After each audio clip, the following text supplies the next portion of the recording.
truth be told, we always accuse the headsmen. Sometimes you have headsmen working in collaboration with our own indigenous criminals. Now that the heat is on the criminals in Anambra State, some of them will enter into Enugu State. Kogi State has set up a vigilante task force, with sophisticated weapons. That Uzuwani shares border with Kogi State. So you will expect that the bandits, as they call them, that will be chased away from Kogi,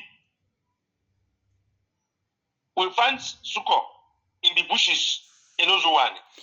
In fact, it was discovered, let me make this point. Yes. It was discovered that the people that attacked Nimbo last year in 2024 and 2016, they came from Kogi State. Really? Yes. That was what the natives told us when we went there.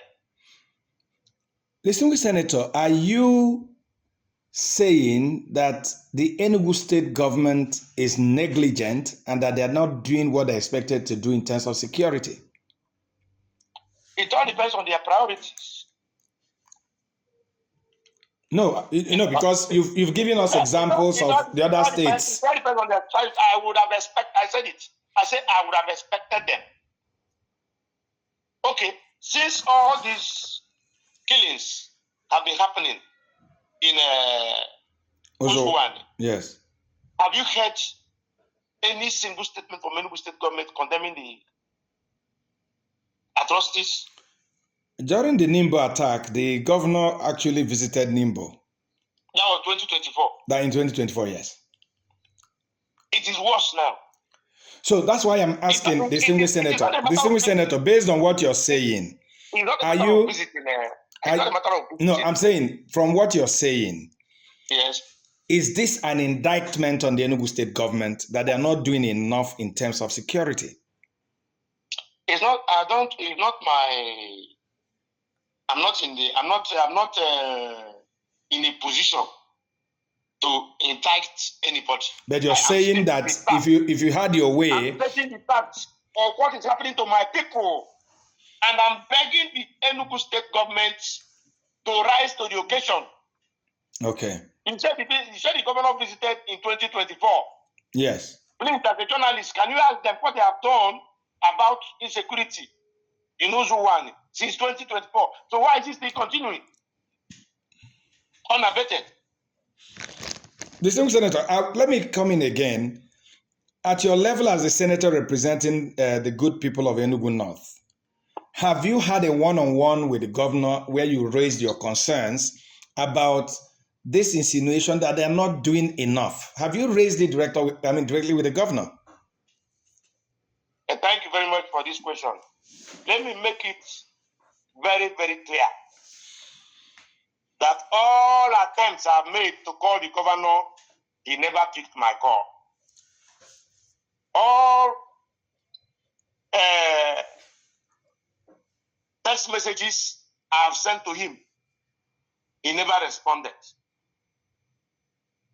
I even wrote an official letter to him.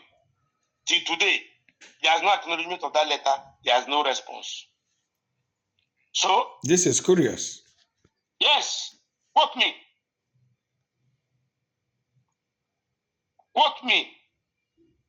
I even got in touch with his personal staff to tell him that I was calling him for urgent matters. If as a senator, my governor cannot pick my call to know what is happening to my people, then it's very unfortunate. But that is the truth. That is really worrisome, distinguished senator. If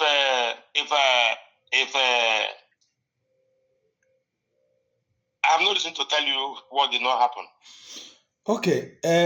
I can understand. I mean, I can understand how you feel with this matter, but going back to the Senate, this is something that has been brought to the floor of the Senate. The Senate is doing something about it, and you're not getting the results.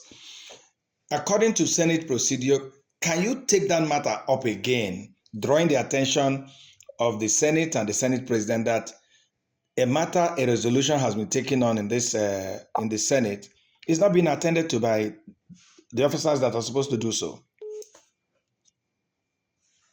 My motion on the issue of killings is just one of hundreds of motions that have been moved and passed by the Senate in the last 1 year plus that we've been there.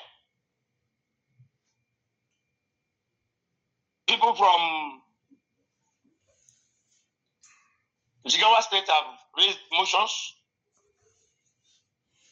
People from Plateau State, severally. In Plateau State, it's like a monthly thing. People from Benue State, I mean senators from Benue State. Or is it from Kogi? Is it from even Enugu? My colleague Ostangu has also raised something like that sometime. As I told you, and as I told my people, we cannot, and that's what I'm advising the state government, we cannot continue to wait for the federal security agencies. They are overstretched. And so, our village vigilantes should be encouraged. For instance, Enugu State has a forest guard. Yes. But we later discovered that the forest guard of Enugu State was just what PDP government was setting up to use to intimidate political opponents and maybe possibly rig elections with them. But forest guards were not involved in the elections in 2023.